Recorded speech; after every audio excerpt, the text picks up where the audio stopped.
बिस्मिल्लाहिर्रहमानिर्रहीम। अस्सलाम वालेकुम। इजहार की दुनिया में खुशामदीद।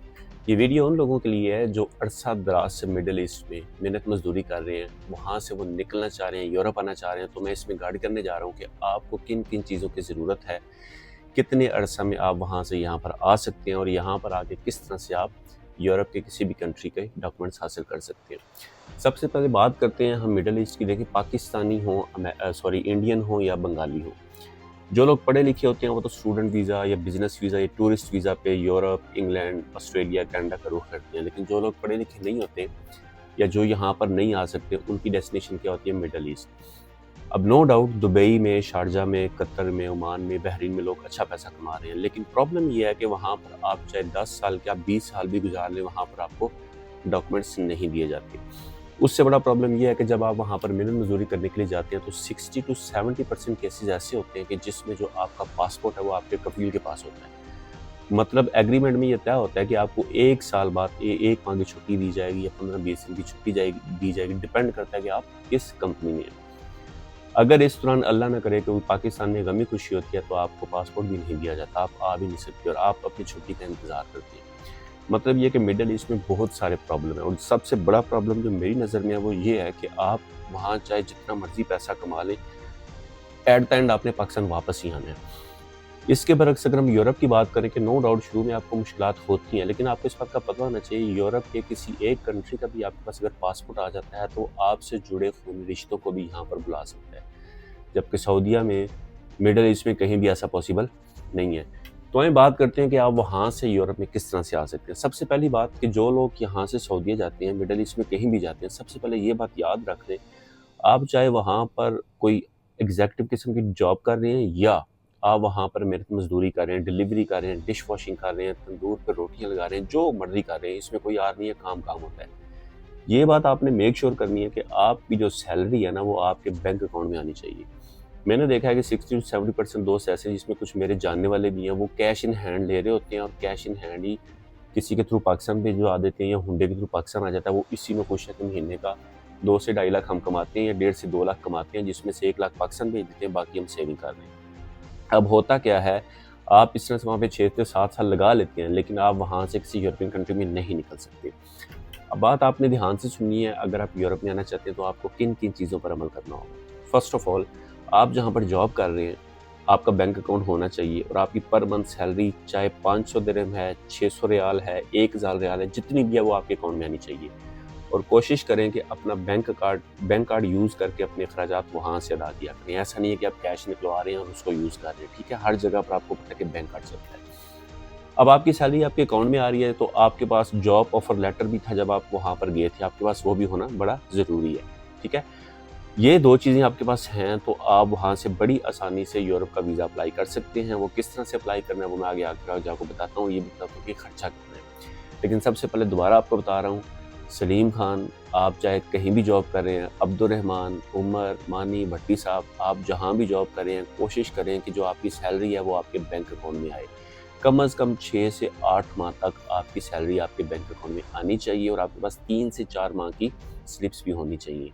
चाहे आप सुपरमार्केट में काम करते हैं, ग्रोसरी शॉप में काम करते हैं, किसी की सिक्योरिटी की जॉब करते हैं, किसी के बर्तन धोते हैं, इससे कोई मसला नहीं है। मसला ये है कि प्रॉब्लम ये है कि जो आप काम करते हैं ना, वो आप पैसे जो हैं वो आप बैंक में नहीं लेते, वो आप कैश लेते हैं, तो जिसका कोई रिकॉर्ड नहीं होता।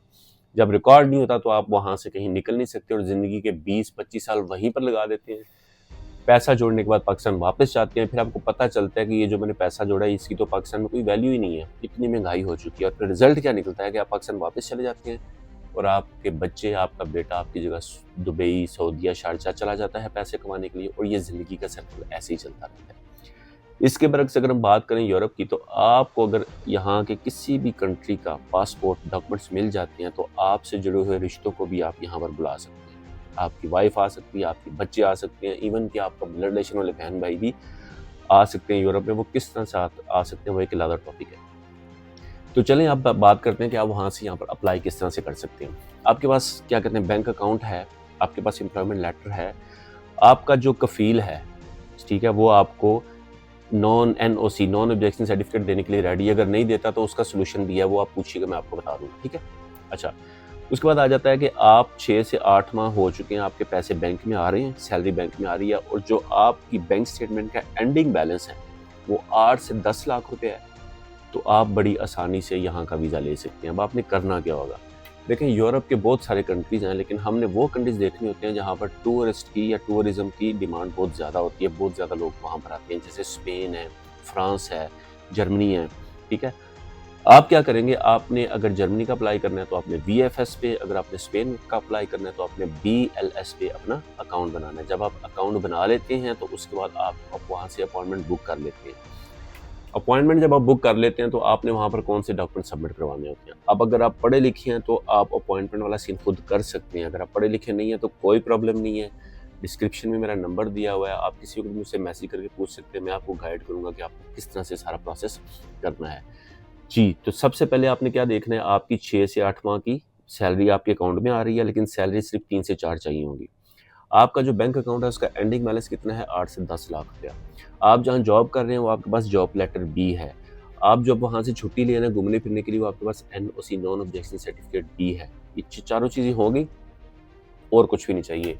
जिस कंट्री का आपने अप्लाई करना है वहाँ का आपने शेंजन फॉर्म डाउनलोड करना है या मुझसे मांगिएगा, मैं आपको व्हाट्सएप कर दूंगा, ईमेल कर दूंगा, आपने उसको फिल करना है, जो अपॉइंटमेंट की डेट ली होगी वहाँ पर आपने सबमिट करवा देंगे जाके। अब बात करते हैं कि इस पर खर्चा कितना आता है। तकरीबन आपका टोटल 500 से 600 रियाल टोटल खर्चा आना है यहाँ तक पहुँचने के लिए। अगर वीज़ा नहीं लगता तो आपका 3 से 400 रियाल का नुकसान हो जाएगा। अब आप अपनी इवैल्यूएशन खुद करें कि आप इतना नुकसान बर्दाश्त कर सकते हैं, तो आप अप्लाई करें। अच्छा, दूसरी बात ये सुने कि अगर अल्लाह ना करे आपका वीज़ा नहीं लगता ना, तो परेशानी की कोई बात नहीं है। जब वीज़ा नहीं लगेगा तो उस पे रीज़न लिखी होगी कि इस वजह से हम आपको वीज़ा नहीं दे रहे। 3 से 4 माह का गैप डालें, दोबारा अप्लाई करें और आपका वीज़ा लग जाता है। जी, हम फाइल सबमिट की तरफ वापस आते हैं। मैं आपको बता रहा था कि इसका खर्चा कितना होता है। तकरीबन 80 से 90 US डॉलर जो है ना, ये एम्बेसी की फ़ी है। जब आप फाइल जमा करवाते हैं ना, तब आपने जमा करवानी होती है। पाकिस्तानी 5 से 6 हज़ार रुपया आपका बनता है हेल्थ इंश्योरेंस, ठीक है। होटल बुकिंग जो है वो सब वो वाली करवाते हैं जो हमने वहाँ पहुँच कर अदा करनी होती है, और जो आप टिकट करवाते हैं उसकी भी कोई पेमेंट नहीं होती, वो भी आप मुझसे रब्ता कीजिएगा, वो भी आपको फ्री ऑफ कॉस्ट करवा दी जाएगी। अब अगर इन तमाम चीज़ों को हम टोटल करें ना, तो टोटल आपका बनता है 500 से 600 रियाल या 600 दिरहम, इतने पैसे बनते हैं।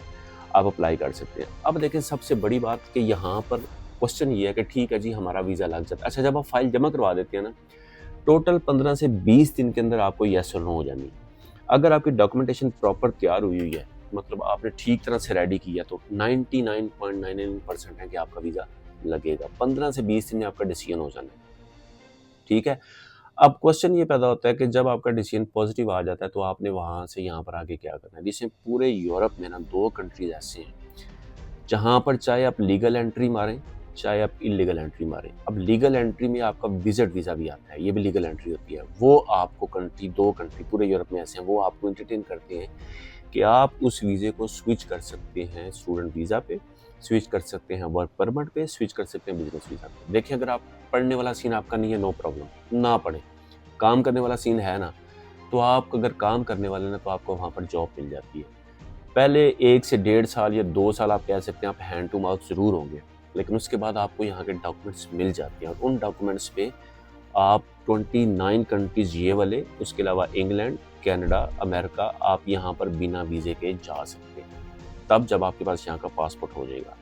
अब इन सारी चीज़ों को कंपेयर करें, उसके बाद देखें कि आप वहाँ पर क्या कर रहे हैं और आपने यहाँ पर आके क्या करना है। सबसे पहले मैं दोबारा रिक्वेस्ट कर रहा हूँ, जितने मेरे भाई अनपढ़ हैं वहाँ पर मेहनत मजदूरी कर रहे हैं, डिलीवरी कर रहे हैं, खुदा के लिए अपने ऑनर से, अपने कफील से ये रिक्वेस्ट करें कि हमें जो सैलरी है हमारे अकाउंट में दी जाए। अगर आपके पास ये चीज़ है ना, तो बाकी सारी चीज़ें मैनेज हो सकती हैं, लेकिन बैंक अकाउंट आपका मैनेज नहीं हो सकता, पाकिस्तान से भी आप मैनेज नहीं होता। ये सारी चीज़ें याद रखें। इसके अलावा अगर आपका कोई भी क्वेश्चन है तो आप मुझसे पूछ सकते हैं। याद रखें, कामयाबी की तरफ पहला कदम आपका सोचना होता है कि मैंने आगे क्या करना है। और दूसरी बात कि अपने कंफर्ट जोन से निकलें। अगर आपका ये कंफर्ट जोन है ना कि आप किसी के अस्तबल में काम कर रहे हैं, आप किसी की कंपनी में काम कर रहे हैं, महीने बाद 2.5 से 3 लाख आ जाता है, तो बस ज़िंदगी यहीं पे इंशाल्लाह पूरी हो जाएगी, बच्चे भी मेरे साथ हैं, लेकिन ऐसा नहीं है। जब आपकी ज़िंदगी में फुल स्टॉप लग जाता है तो आप आगे कभी भी प्रोग्रेस नहीं कर सकते। सऊदीया से, जद्दा से, लीबिया से, कहीं से भी आप मिडल ईस्ट से यूरोप आना चाहते हैं, तो इस वीडियो को देखने के बाद आप खुद अप्लाई कर सकते हैं, ठीक है, अगर फिर भी समझ नहीं आती तो मुझसे रब्ता कर सकती हैं। मिलते हैं इंशाल्लाह एक नेक्स्ट वीडियो में एक नई इन्फॉर्मेशन के साथ। जहाँ रहें खुश रहें, दुआ में याद रखें।